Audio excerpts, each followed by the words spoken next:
morning, dear viewers, wherever you're watching West TV this morning. I'm so excited to join with you on this show. The Morning Scoop starts officially right now. On the Morning Scoop, we still look at highlights on the event that's coming to town. We want to be prepared. We don't want to be gotten pants down, so to speak. We want to be careful so that we plan well and take advantage of the traffic that is coming to town. Just want to encourage you that the Morning Scoop will always be coming to you every Tuesday morning from 9 a.m. Make a date so that we keep the conversation going together. On behalf of my director, Kevin Kibet, this is CKS. May I just introduce the guest. My brother, you're welcome. Thank you.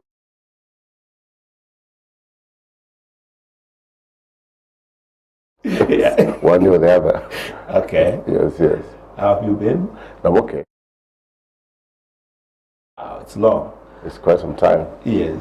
I think my first time here in West TV. Yes. It's a privilege and a thank you. Yeah. You're welcome.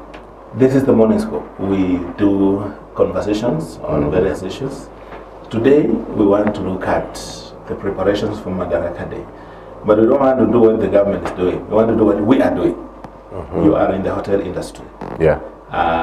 Let's begin by introducing yourself, then we go into the conversation. Well, business-wise, I'm associated with several hotels in Bungoma that are close to me in terms of ownership. I run Zuri Place. I think it's the biggest space we have in Bungoma. Remember, we hosted Prince Indah, we hosted Billy Abel, we hosted many. So it's a big place. So DDC Marimani Park. Marimani Park, now you expired. Right? But anyway, we've had Les Wanyika, almost equivalent. Yes. And this 31st and 1st shall be hosting Maroon Commandos. Yeah, band of the state. So if Maroon Commandos are coming, then DDC Marimani Park are next. DDC is not yet, we've not yet given them an assignment. But for this particular function, we have Maroon Commandos coming perform on 31st and then 1st. After playing for the president, they'll also play for the Bungoma people at Zuri.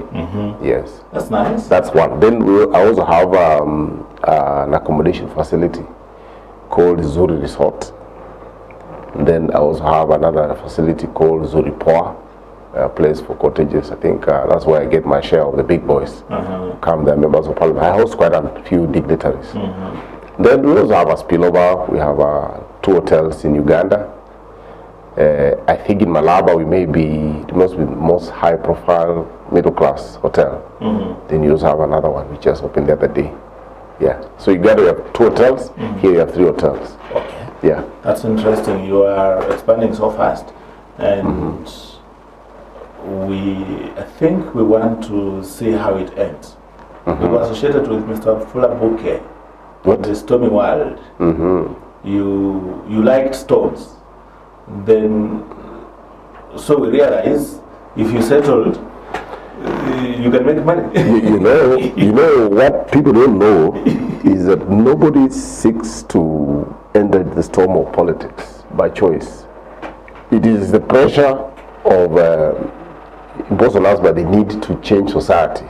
Otherwise, my own aspiration before I joined, tried to fix the country with other people, was to become a teacher. But you see now, teaching can't happen if you're not free to speak what you want. Yes. You end up being a cheater instead of being a teacher.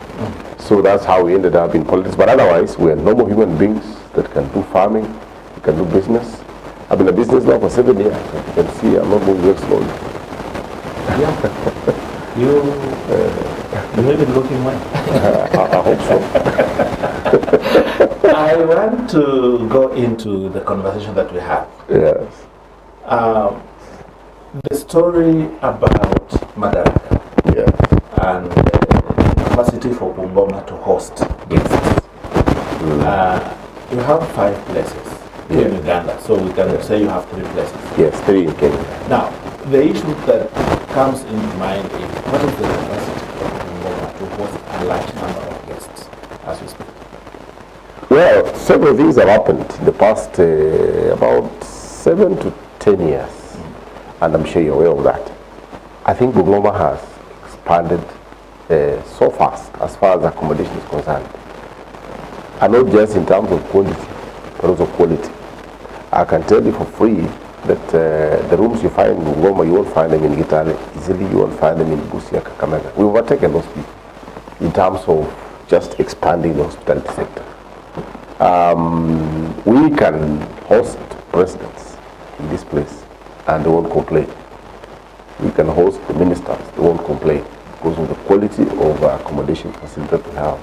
I can say that I think we have regional hotels in Bungoma, hotels that can serve the region.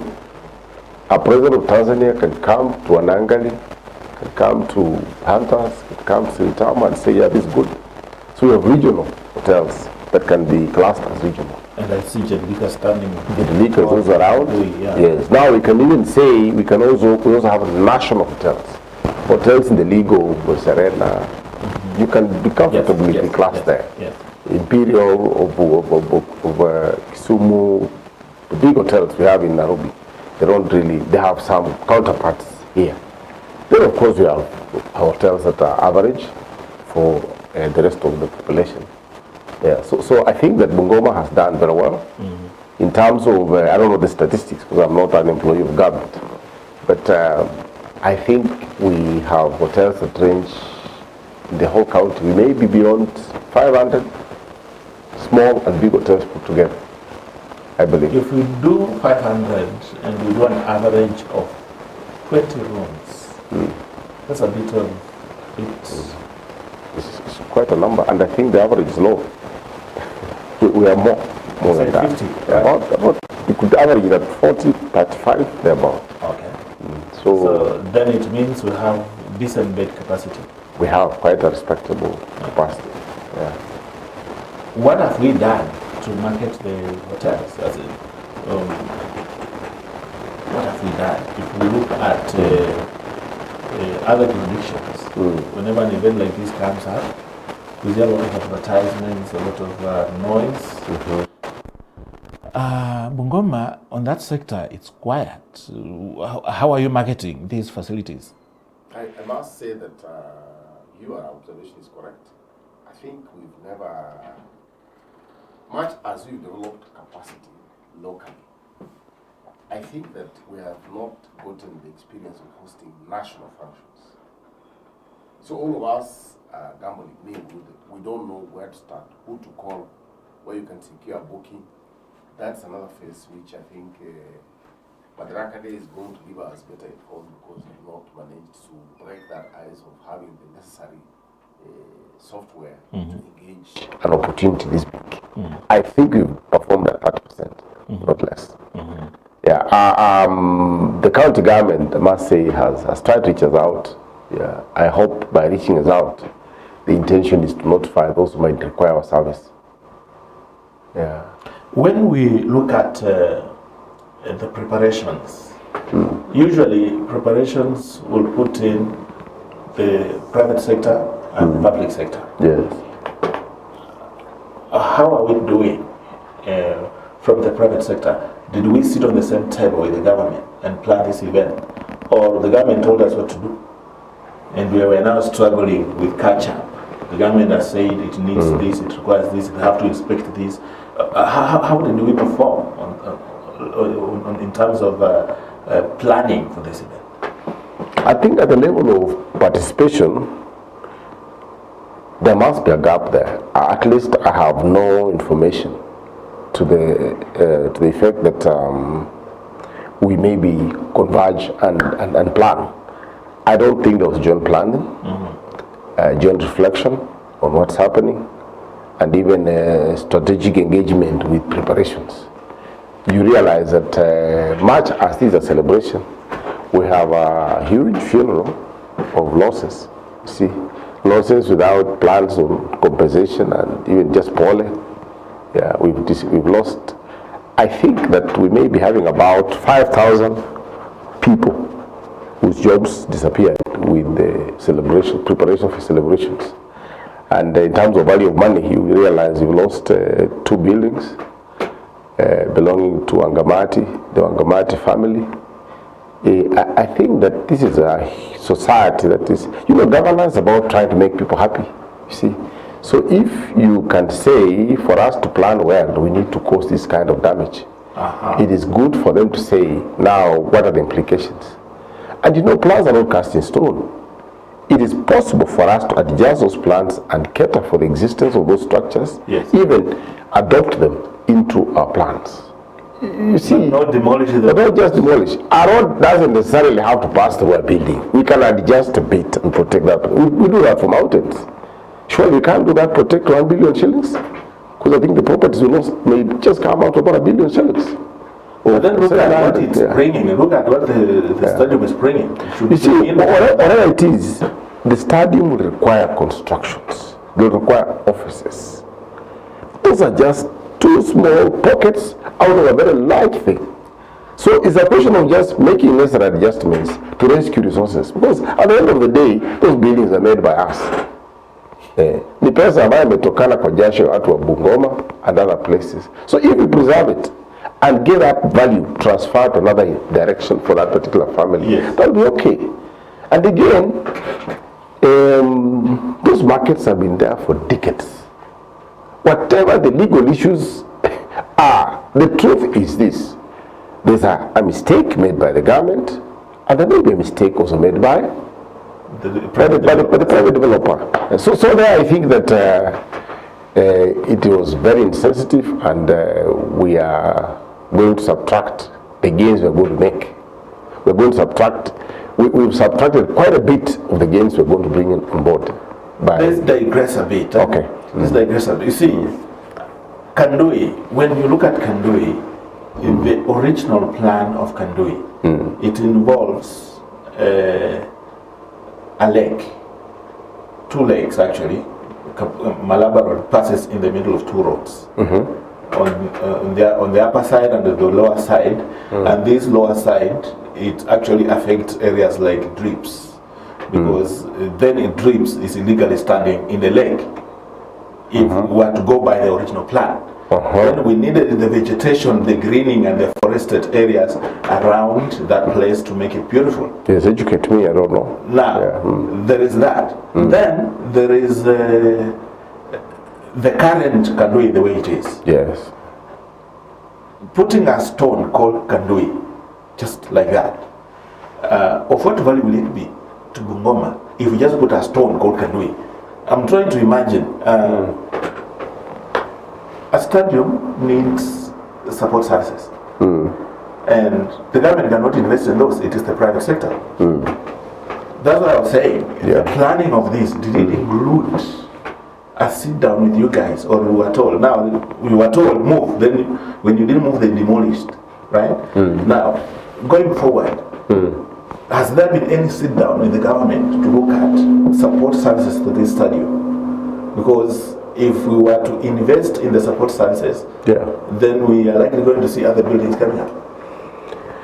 You see, this issue of participation, we have a national historical crisis called change that is always overseen by those who resisted change. That's our problem. From independence, you fight for independence, you get independence, those who did fight take charge. That was the rule of this country. You fight for multipartyism, you get that change, then those who take charge are those who resisted change. Now you fight for devolution, you get put in place, all those who fought against it are those who are in charge now. I can say that that crisis manifests in where we are, where those in leadership don't understand the values and the ethics that come with devolution. Because devolution makes sense because it demands of us to participate and include other people in conversations. So now, why they cannot call the hotel sector in one whole and say, you guys, how can we work together? I can't understand. But I think I understand. Because the problem is, those who always take over to run things which have been cooked by others don't carry the spirit that brought those particular things together. Yeah, that's why there's no participation. Yeah. But if they did and brought us together, we would negotiate and say, please, for those shops, Don't give them much, but let them not go the streets. Give them at least 100,000, 200,000 per shop. That's petty money, little money. And that money comes from them. We would have at least said, let's make peace with these people. You know, I've gone to Zanzibar, and Zanzibar has a place called Stone Town. Stone Town. A town that was conceived before vehicles came into place, the feudal town. You go there, even some gorofas are made of soil, and still standing. A vehicle can't pass there. You see, those fellows accommodated and kept those things there because first, it was good for the people themselves. They wanted it because it's their land and their country. Second, if we went by the philosophy that guides our people here, they would have destroyed everything because the road has to be 6 meters and that kind of thing. And for preserving that particular stone town, that stone town gives them tourists. So for us also, a small adjustment to accommodate some of the structures that exist, even adopted by the stadium administration, it would also be just between what others do. After all, the purpose of development is people, no plans. Yeah. I'm trying to imagine if you were to think on behalf of the government and advise them. Yeah. What should we do going forward? Going forward, every coin has the other side. It is this again that has come in the form of a stadium. I think that it's very good because they've given us a stadium that is on international standards. I think that won't be difficult for us to attract major games coming here, because I think in the region they may have given us the best stadium. So that we can say we are grateful. In fact, infrastructure around it has been reworked. This is an experience, I think, the highest, I think so, the highest expenditure by any government since independence within the shortest time possible. And for that, we shall reap from that. But I would also ask them not to forget the fact that the purpose of development is people. But you see, for neo-colonial graduates who are running our countries, the purpose is never people, it's profit. You can even just find that the reason why I have a study is because somebody wants to make a kickback. So in that vein, we are a byproduct. The gain for us is a by the way, but the real purpose that drove the project was for somebody to make a make some kill rather. So that's the contradiction that we face. But if the government puts people as the ultimate objective of national planning and development, then they should say, we have gone to Bungoma. Whom have we touched badly? I expect the president to come to the stadium and say, regarding the damages that have happened, please, we are creating a small task force to try and see whether they can say pole to these people. That, I think, is supposed to be done. It's humanitarian. Yes. If you ask me if Nyerere was the president, that's what would happen. Because Nyerere's politics is about people. I think Paul Kagame will also say, please, people have to be comfortable. Where do they go? But if he doesn't talk about it, then he's just what we expect him to be. A graduate of the Moi system. People who cheat, that they're looking at people, but they're looking for money in projects that are designed to be made for the people.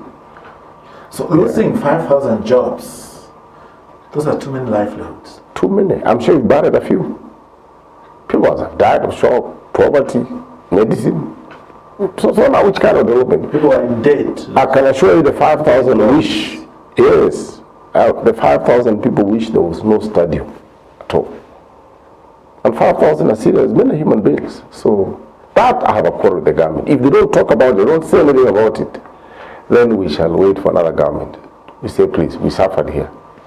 Help us. Yeah. Why don't you go to court? Courts, well, you remind me of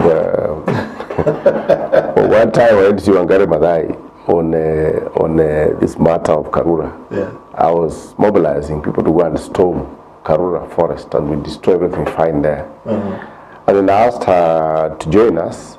She said she's going to court. I told her, me, boys, courts, I have no time for them. So what you do, you go to court for us, we are aiding Karura. That's when she decided to also join us. But of course, she came, she hijacked the project. It was my project anyway. But I'm saying, in that particular situation, I said the court should stay aside. Let us do the politics of saving Karura by any other means. And it worked.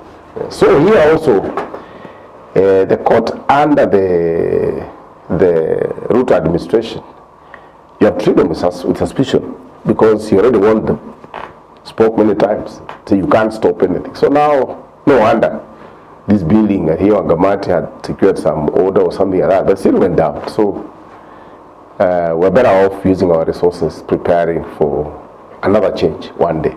You see, when you say that, someone will want to imagine that maybe courts are not invented, and you say that there's a bigger hand that's controlling these courts, or what I say. That always is the last resort for most of us. But we want to poke all on it. Why? Some leader shot somebody in Kimilili. Himself. Pa! Shot. Some fellows had cases in court for stealing.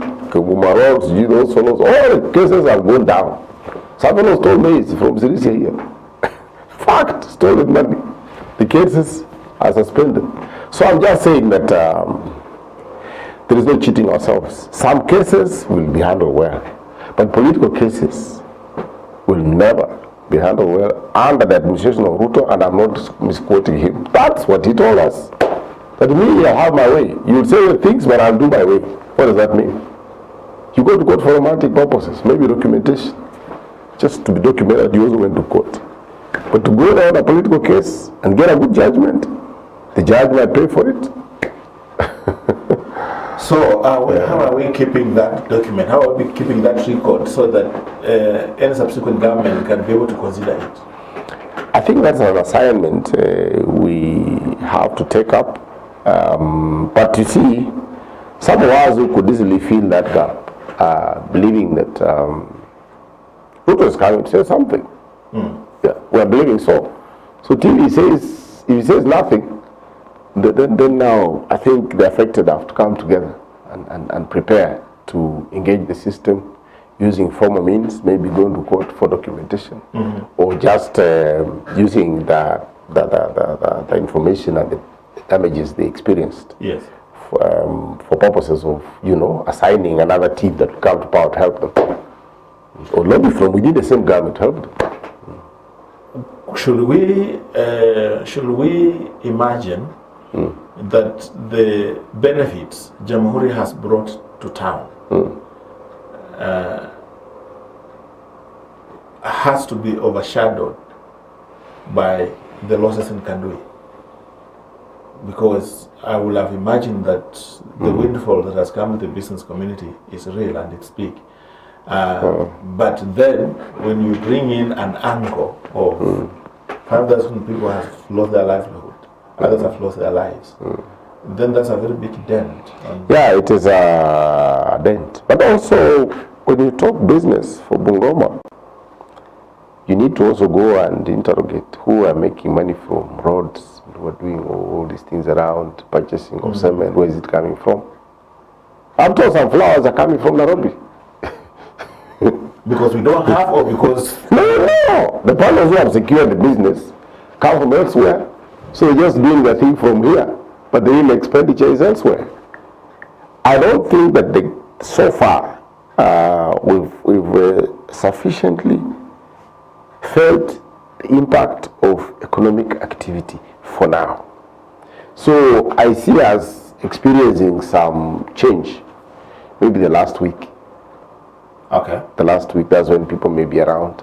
When they are staying around, they're spending, buying local foods, services. local foods. But major engagements at the stadium, I don't think we have sufficient local labor being paid there. I think it's important from the army, the GSU, and also, I don't know, national service. So that also it eats into the so-called opportunity that we have. I think the main gain for us lies in the implications of the new constructions, roads and stadiums Yes. in the future, Yes. as opposed to this particular time. The wind is not giving us enough fruits. Pre, we don't have much. Post, we'll have big benefits, right? Which? What? Pre-event, we have very Pre-event we have, I don't even know how to quantify it, because you look at accommodation across the board, you look at indicators of an active economy, like, you know, people having nice times, drinking and everything like that. No, it's low. It's not improved. So the windfall may come a bit of the material day and immediately before, but we can't complain, because at least we have something to live with. Yeah. There's something to live with. It is good to have a big stadium. I know that the African Games, is it African Games? Should be coming on 2027. Yes. That one they won't deny us fruits, so Because we have the facilities. we have a facility which is respectable. I hear and think that we qualify to host at least a bracket of the game. Okay. Yeah. Look at the Look at the spaces games. around the stadium. Yes.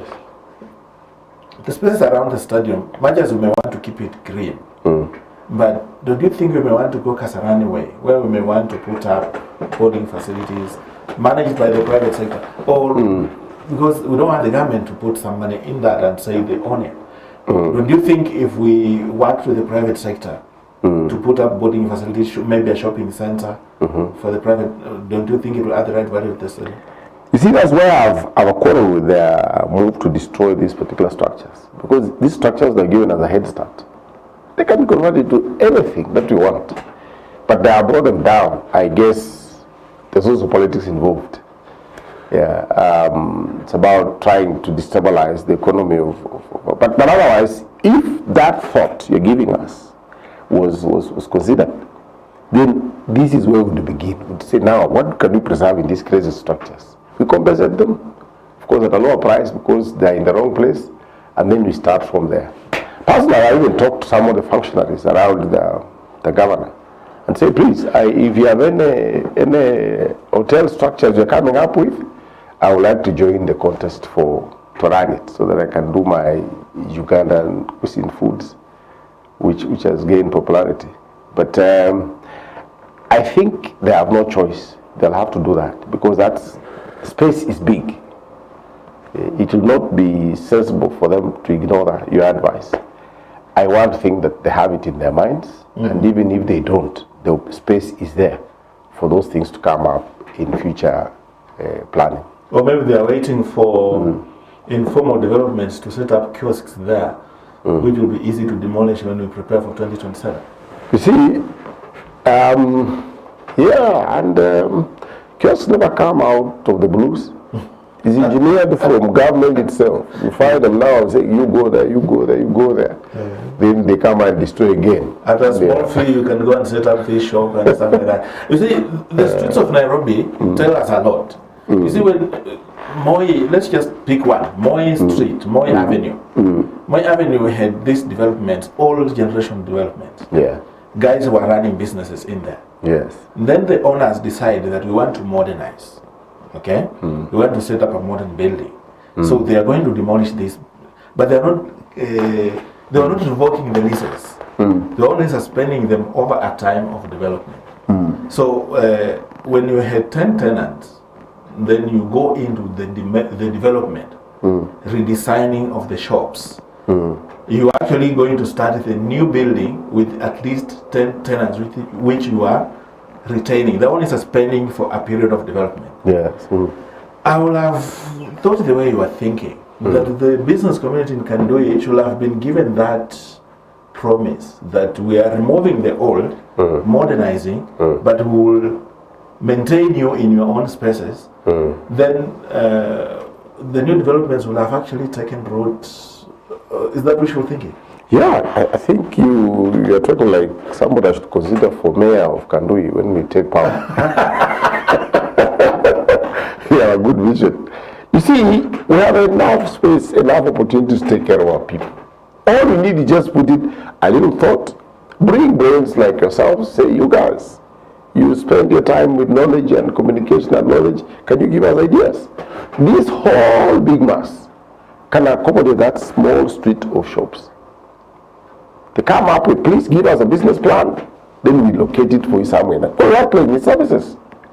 They need services. The chicken that people are eating here needs to be eaten from that particular compound. People can't move all the way from that to go to Bungoma to eat.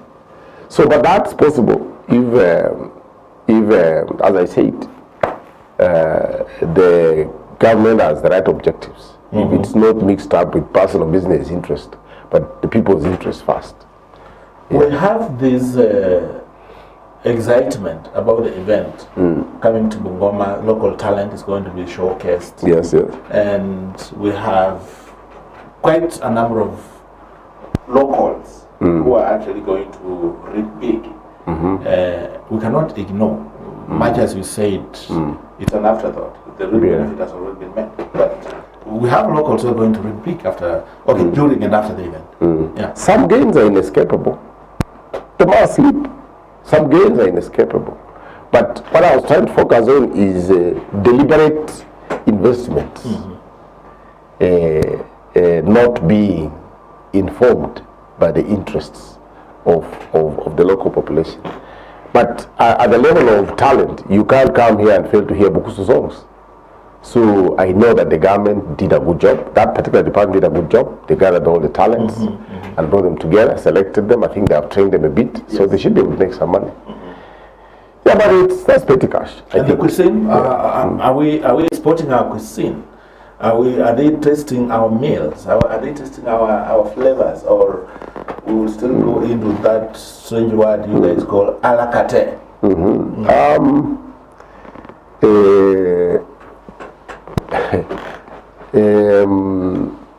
It's very unfortunate that you and I should say we don't know. Because there has to be a deliberate plan by the county government to package Bungoma. Not just at the stadium with songs, but also at the level of many other services. Even if it's carpentry, even if it is traditional tools, those things. Port Elgon people, they have ideas they can bring on board. But as a person who was involved in reform politics, I can say that those who always take charge can't give us space. They can't give anybody space to give ideas. Yeah. So we end up with fortune seekers occupying space and looking for fortunes. Well, they're very influential. Wow. I've wondered why they're usually very influential, because we can't just pass an idea. You see, check for example, I'm going to name that stadium. How do you know that? I'm the one who named that stadium. Whoa. And ran a campaign for 2 years and put up a billboard there by force. I spent 8,000 shillings putting it there. Masindam Little Stadium. Okay. After 2 years, the MPs agreed. They called for a meeting there, and they acknowledged, say, yeah, book is all together. They even gave me a chance to speak. Now check. Do I have an invitation to attend that meeting? I don't have the invitation. It's an inaugural event. You should be you should be having that card even to attend the dinner. I have no invitation to attend that particular function. And I'm also saying, independently speaking, I'm not a small boy. Politically, I've been around. So many things you talk about, I have touched. So what is my crime that makes it impossible for me to be given a card to go and sit at the back and say nothing in the stadium? The reason is simple. They represent different ideas. We represent different ideas. So they don't even care the history of how the stadium was named. They don't care about that, because all conservatives have no respect for history. Talking of history, heritage-wise, you see, naming the stadium Masinde Muliro, and we have an act in this local parliament here that attempted to want to seek local names to be named to the local streets. My thinking will have been that we will have put in a bit of that by now. So when people come in, they will be interacting with Pascal Nabwana Highway or dual drive, Yes. or dual whatever. Yeah.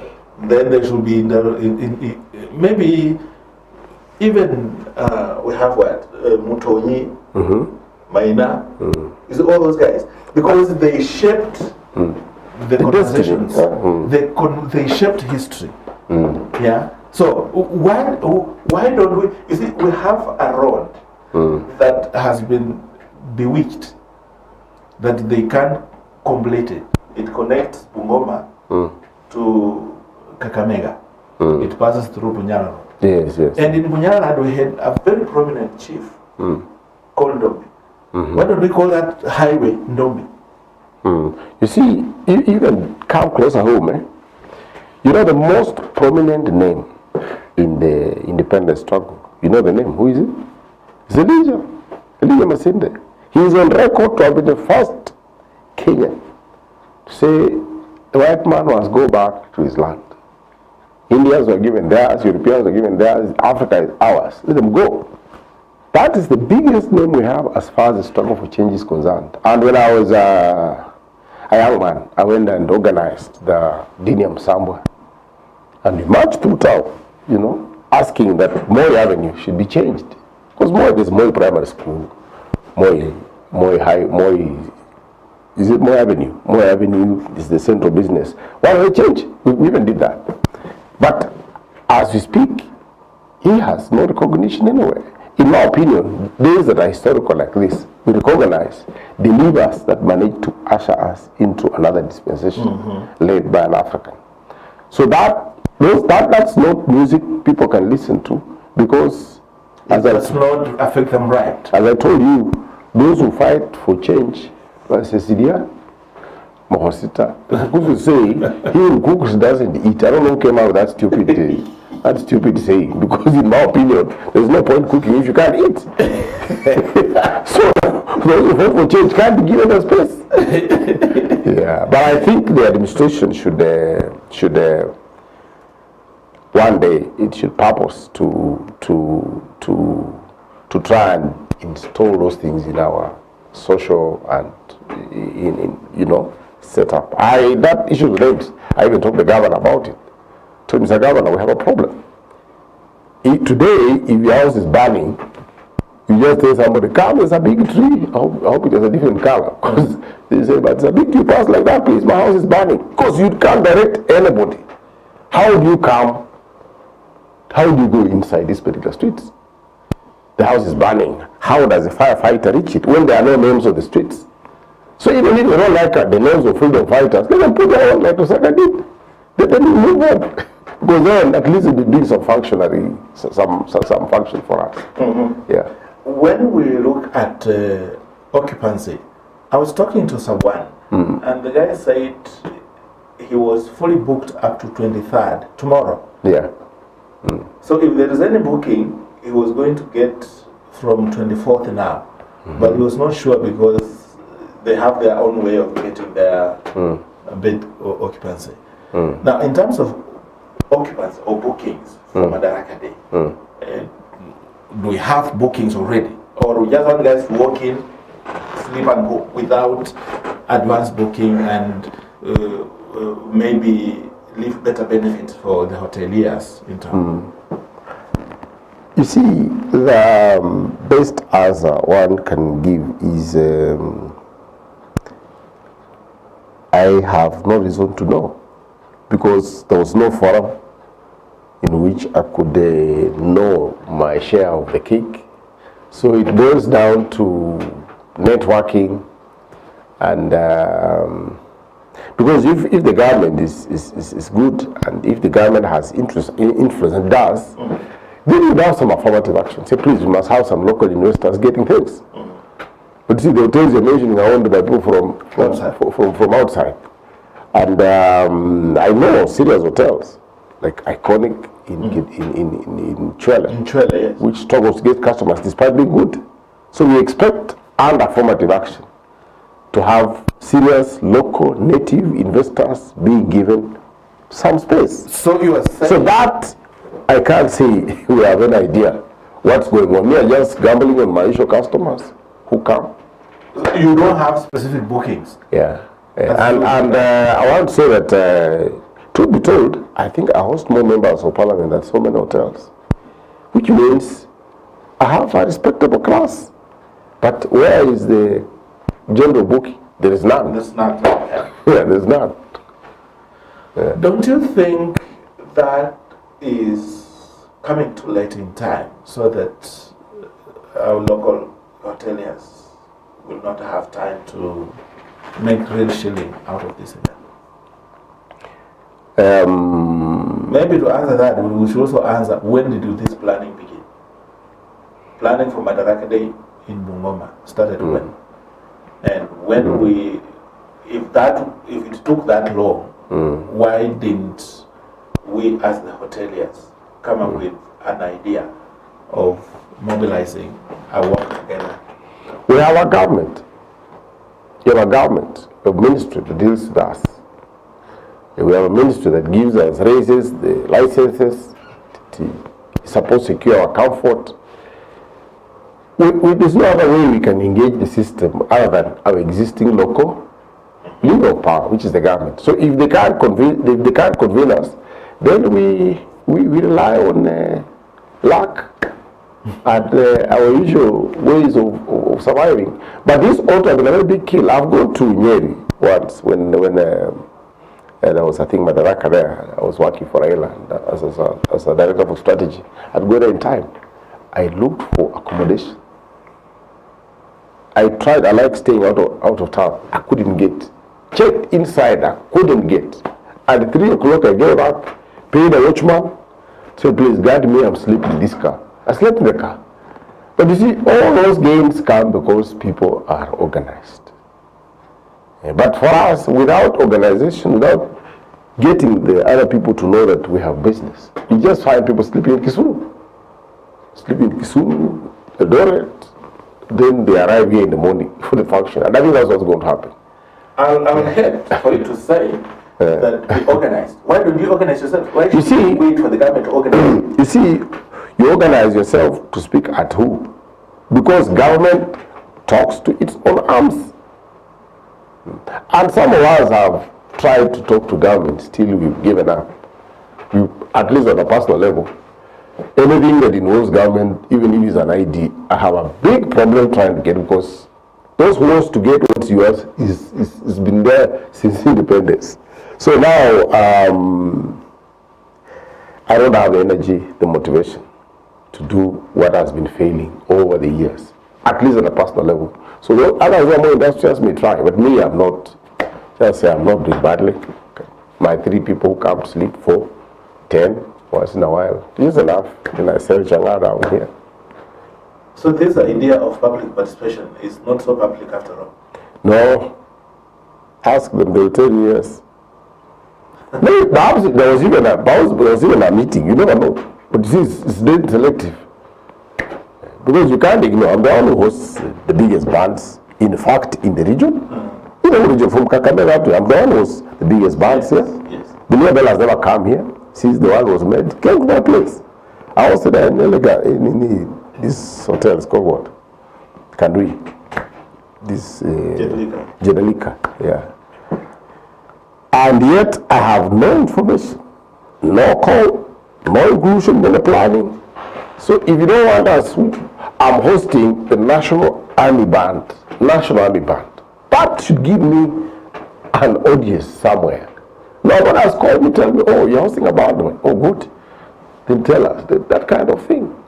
So we are just operating like people in the game park, and everyone for himself, and God help us. Anarchy in planning. Did you say people in the game park or animals in the game park? No, just, thank you. The game park doesn't have people. Shouldn't, at least. It's just operating like a game park where the leopard goes that way, the hyena goes that way. Hey, hopefully in the evening everybody's satisfied. We need to wrap this up. I want to encourage you to start navigating matters. Don't just sing in the choir. Understanding the lines, understanding the lyrics. That's what we're trying to say. And talking about the lyrics, what is the identity of Bungoma? What are the sounds of Bungoma? As in, if you hear this sound, you know that I'm in Bungoma. What are those sounds? Is that musical? Musical, whatever. Anything that identifies Bungoma. You can hear it and say this is Bungoma. What is it? Yes. I think Bungoma we have circumcision. Yes. That one is our brand. Just like the gold mine people, the Kolomani, people have bullfighting. Yes. Circumcision has propaganda-wise been captured by us. Whether it's useful, whether it's good or not, it's another matter. But that's our brand. I think that Bungoma has,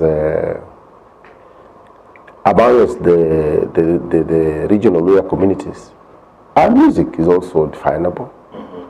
You can get a beat. Yeah. Yeah, that's our beat. Yeah. Yeah. And you can shake a bit. You can shake a beat. And the same drum, no change of beat. That's the only problem I have with them. Because they should have variety like the rest of the bands do. But they play one beat. That's our beat. Yeah. And even the singing it is more inspired by Huminya, by circumcision beats. It has informed our product. But that's our product and we're proud of it. So we have that. What else defines Bungoma? Attire, we have nothing. We can't say we produce we used to have the best potatoes, I think. Sweet potatoes.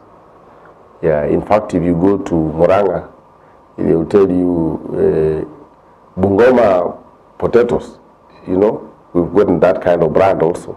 Just like you go to Uganda, you'll be told, give me bananas. Yes. No, the beans are called saitoti. I don't know how the name go there, but if you go to Tororo and ask for saitoti beans, they'll give you those beans. Now, for us, we also had Kamapondi. Kamapondi is good, but agriculture is messing it up. Yeah, that is also a brand. When I grew up, we had two brands, Toil and Muyoka. Hey, now you have it. Exactly. Then the In final. Uganda, we have these bananas. You call it gonja. Yes. In Nigeria, they call it plantain. Yes. Why don't we have that in Kenya? At the level of cooking, I have tried to introduce it under my Ugandan brand, you know, cuisine, but it's not been able to take off well. The other thing which I've tried and I've not given up is the camellia, this bamboo vegetable. That also has not been able to take off, but I keep persisting. Hopefully it may take off. Those are brands that can also be associated with us because in any case, just came from these Bagisus are our people. So that can be enriched on our plan. But you see, at the bottom line, it's just simple. Does government have the right spirit, the right software to try and construct this thing you're talking about? That's a challenge to the national government and the local government. You see, when the government can't do it, Yeah. It gives us a chance for anybody to do it. Why don't we, as the private sector, do it? Anarchy has its limits. Anarchy in development has its limits. You can't go so far. Yes. Because you need to be guided, you need to be assisted. Some government should say, please, this is going to be the place where we take our guests from abroad. Yes. Here and there is tourist hotel. No problem. But you see, we have do it in partnership with the greatest dependent, the government. In the absence of government, anarchy in development has its limits. You plan alone, another one is planning alone. Then not so long, you find a tractor coming. Say, you should have known, this place is not supposed to be. Whoa! Yeah. You can follow this conversation on X at WestTV_Kenya, at Mr. Kitui. On Facebook, it is West TV. And on YouTube, it's West TV. You can follow my page, Kitui Ohasimiti, on Facebook. I just want to give you the final word. What is your message? What is your final word you would like to tell the viewers as we prepare for Madaraka Day? Yes. One, this can't be escaped. That the people of Bungoma can finally feel what we try to do to bring devolution in Kenya. I know that, sorry to be personal, I was, when the banana and orange campaign, because banana was for the central government, devolution was epitomized by the orange. There was only one car that did campaigns in Bungoma, and the band thinks that was my car, and provided leadership. But now, at least we can say that the vision was not so bad, because it's courtesy of devolution that we're experiencing quite some earth-shaking, development, both in terms of jobs and the expansion of our infrastructure, epitomized by the stadium, the fields that we have. So that is a takeaway which I would ask our people to protect. Devolution is what may help us, as opposed to relying on the central government to help us. That's message number one. Message number two, I think that there is need for the residents to try and make sure that this aspect of being included in development planning is mainstream, is taken seriously.